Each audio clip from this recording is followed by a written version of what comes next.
Bom, pessoal, bom dia, boa tarde, boa noite, né?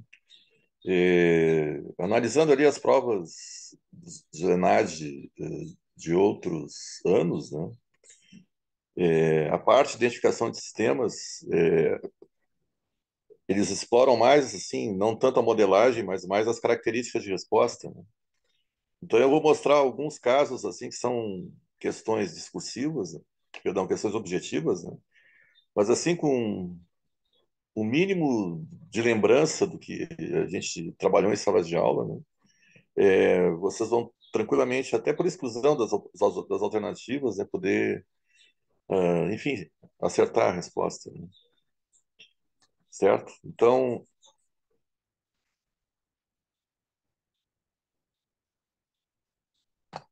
vamos mostrar primeiro aqui,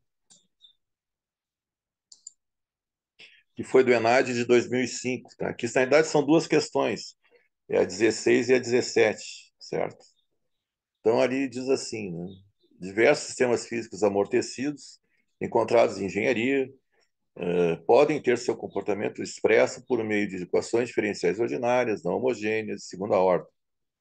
A resolução desse tipo de equação envolve a obtenção da resposta y de t, né, da equação diferencial homogênea associada, que expressa o comportamento do sistema livre de excitações externas e a obtenção de uma solução particular yp de t da equação não homogênea. A soma de yt e yh,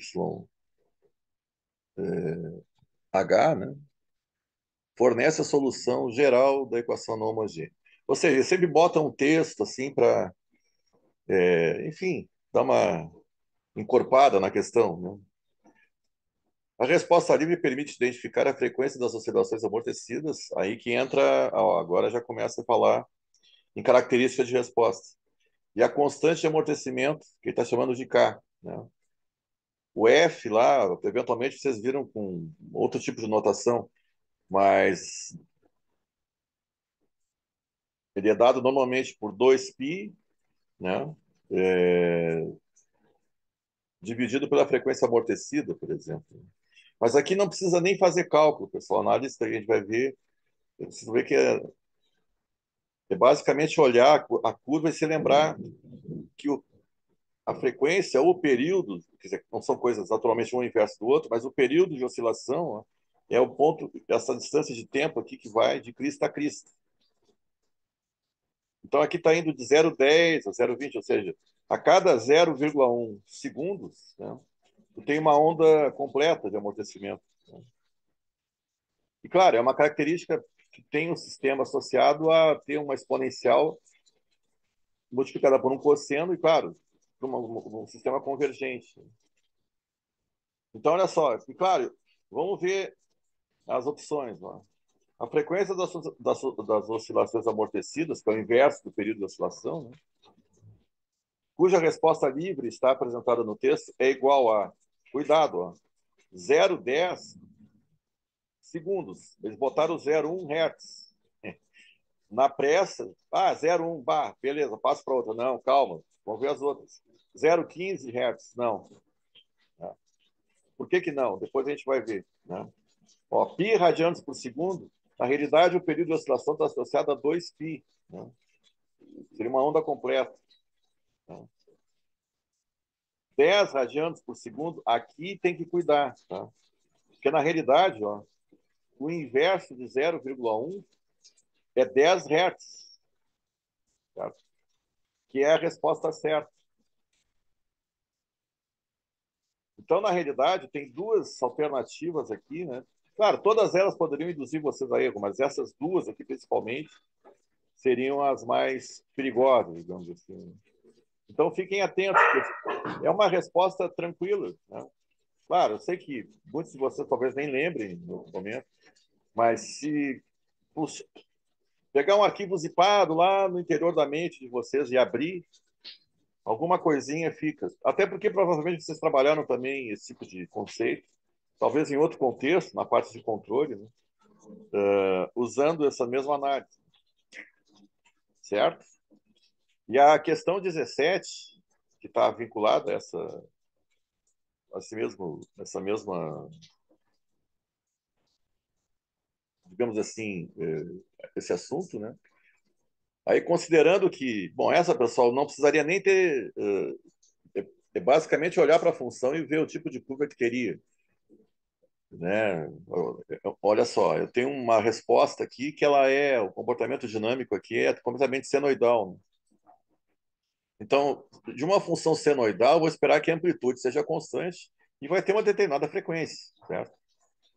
Ó, a letra A aqui, né, tem essa característica. Vamos ver se tem mais alguma que tem essa característica. Aqui tem um comportamento oscilatório, mas completamente irregular, né? Parece mais um ruído, enfim. Aqui é uma competição de polos eventualmente imaginários, né? Talvez somas de senos e cossenos, etc.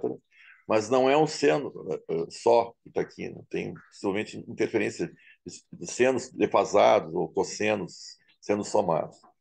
Bom, aqui nem pensar se é um sistema senoidal, né, pessoal? Ou seja, o fator de amortecimento aqui não é zero. Aqui é um sistema com comportamento oscilatório, né, mas com um fator de amortecimento entre zero e -1, ou seja, um sistema que não vai convergir, né? E aqui é um sistema, praticamente, dá para dizer que é de primeira ordem, que, ou seja, não é senoidal, né? Ele tem um sistema autorregulado, ou seja, ele vai buscar um estado estacionário, sem oscilação. Veja, então são... Puxa, se cair questões assim de novo, pelo amor de Deus, né? Mesmo que por mais zipado e esquecido esteja no HD de vocês esse arquivo, tentem, ó, é só, enfim, olhar para a curva e olhar, analisar a função. Boa parte das questões, pessoal, às vezes tem um enunciado gigantesco, mas a resposta está em algum detalhe do enunciado e nem muita conta precisa. Claro, tem nessas análises anteriores haviam questões discursivas que englobavam vários, misturando conhecimentos de dinâmica, de sistemas junto com controle, né? Que daí tu acaba usando também características de resposta. E eram eventualmente 4, 5 questões discursivas com eventualmente misturando tópicos, né? Mas agora vai ser só uma questão discursiva. Então, claro, e na questão discursiva, pessoal, colocar os dados, tentar responder ela, mesmo, mas colocando ali, tentando armar alguma conta e tal, qualquer coisa que vocês fizerem na questão discursiva vai ser considerado.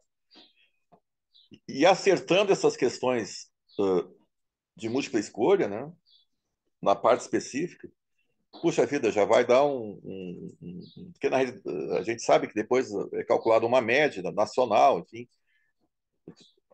é tudo relativizado depois da questão do conceito. E são questões que vocês podem responder rapidinho e partir para a próxima, né? Sem maiores estresses, certo? Bom, e aqui dá uma questão do ENAD de 2008 bem interessante também. Ela parece corpulenta e tal, né? Mas, enfim, alguns tipos de balança utilizam em seu funcionamento a relação entre o peso e a deformação elástica. Ok, eu tenho um input e um output, beleza? E essa deformação elástica delta, que ele provoca em uma mola de constante elástica K, ou seja, pela lei de Hooke lá, né? É dada a relação. Que, na realidade, isso tudo é secundário para resolver o problema. Vocês vão ver que o que interessa é saber como é que o sistema dinâmico está se comportando. Ao se colocar certo, colocar certa mercadoria no prato de uma balança desse tipo, a deformação delta não ocorre instantaneamente. Claro, a gente sabe que tem um comportamento transiente ali, até ele entrar em regime estacionário ou regime permanente. Existe um movimento transiente, né? Ou não permanente, aí são sinônimos, né?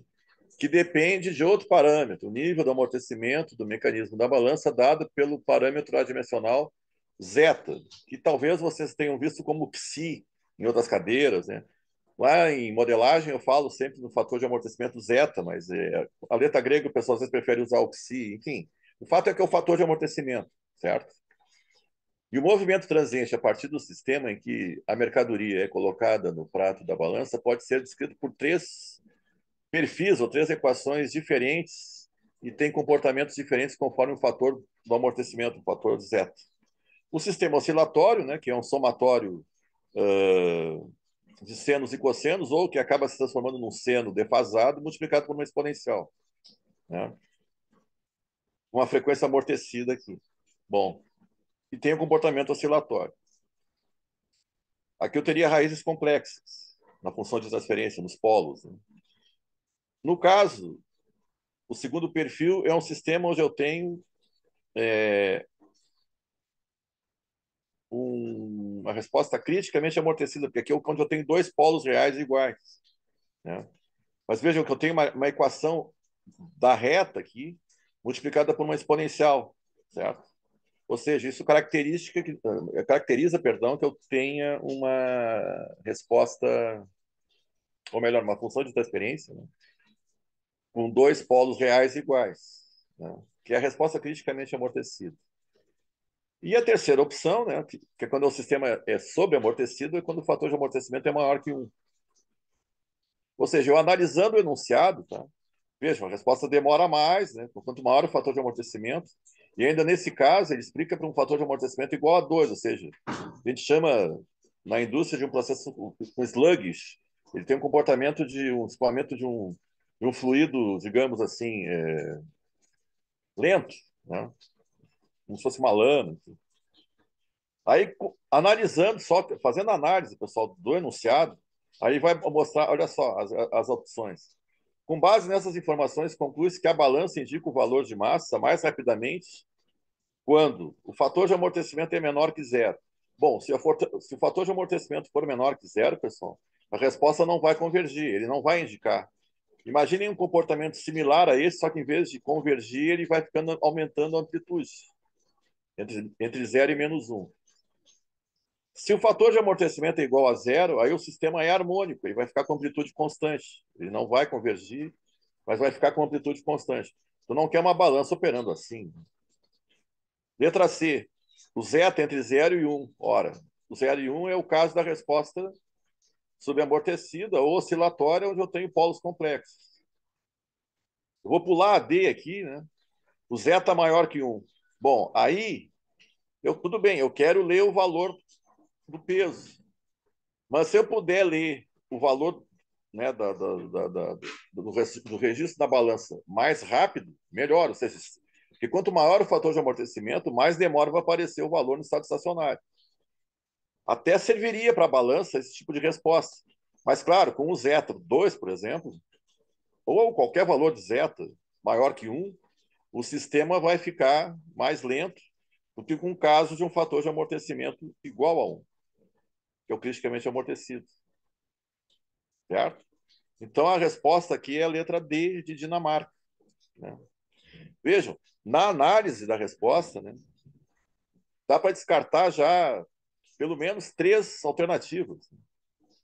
E duas, aí tem que pensar um pouquinho. Que eu quero que o sistema, obviamente, eu quero me pesar, mas eu quero ficar na balança e esperar a resposta chegar, né? Mesmo que. Né, quanto mais rápido ela tiver. E, claro, sem oscilação, porque essas oscilações podem também fazer o sistema demorar para representar o valor no estado estacionário. Viu? Então é tranquilinho a letra D aí. Para finalizar, pessoal, porque assim, nas análises de 2014, 2017, 2019, nas questões objetivas, não traziam explicitamente questões de dinâmica. Tem questões de poder achar, das questões discursivas, elas estão dentro de um contexto de controle, né? Mas aí também, basicamente, achar a função de transferência no sistema de primeira ordem, né? Enfim, lembrar que no sistema de primeira ordem, a constante de tempo ela é 63% da resposta, né, no estado estacionário, e aí indo na curva eu vou ver o tempo necessário para que esse 63,1, 63,21% na realidade, né, atinja o tempo necessário para que se dê essa variação na resposta, né? E o ganho, bom, aí independe da ordem da resposta, é a variação da saída, né? Dividido pela variação da entrada. Então, o sistema de primeira ordem é tranquilo para uma entrada integral, né? Essa questão 9 aqui do ENAD de 2011, ela é bem interessante pelo aspecto do seguinte: né? Ao pesquisar os efeitos da temperatura na saída de um dado sistema, o engenheiro obteve a relação mostrada no gráfico a seguir. O modelo que descreve matematicamente essa relação é importante para que o engenheiro consiga desenvolver o sistema de compensação de temperatura e, com isso, minimizar os seus efeitos. Ok, tá? Aí ele perguntaria, ele afirma, né? De posse dos resultados apresentados na análise das afirmações que se seguem, né? O efeito da temperatura na saída do sistema pode ser representado aproximadamente por uma função linear. Tá certo. Aproximadamente isso aqui vai dar uma reta. Tá? Muito embora tenha ruído, né? A gente sabe que o sistema é não linear ali, mas eu posso aproximar para um sistema linear. O efeito da temperatura na saída do sistema apresenta derivada predominantemente positiva e constante. Sim, se a gente imaginar um comportamento aproximadamente linear, a derivada aqui está sempre crescente. Beleza. Então a 1 e a 2 estão tranquilos. Né? O efeito da temperatura na saída do sistema pode ser representado por uma função do tipo f de x igual a x mais b. Bom, pessoal, daí sei lá, uma equação da reta, né? Ó, como ela está partindo do zero no tempo, mas ela não parte do zero na ordenada, que na abscissa ela parte do zero, ok? Então, na realidade, eu tenho um coeficiente linear aqui, a letra B da reta. Né? E o coeficiente angular é o A. Ele nem pede para calcular, não precisa. Mas o fato é que vai ser uma reta do tipo AX mais B. Não seria do tipo só AX. AX, se eventualmente aqui, sei lá, se ele trabalhasse com variáveis de desvio, ele colocasse o zero, a condição inicial ali, né? Em termos de variável de desvio, que a gente discutiu lá em dinâmica, né? Perdão, em modelagem de identificação de sistemas dinâmicos, né? Que aí a gente faz essa translação de eixo para justamente colocar a condição inicial nula, para evitar eventualmente na equação, né, para fins de transformada de Laplace, esse B aí também acaba acontecendo isso. Mas não é o caso. Aqui é uma equação da reta onde eu tenho o coeficiente angular, que é a inclinação da reta, e onde ele corta o eixo da ordenada aqui. Então, ok, três afirmações corretas. Aí vamos ver por que ele está perguntando. Olha só, é correto apenas o que se afirma em 1 e 2. Não, 3 está certo. Então, descartado.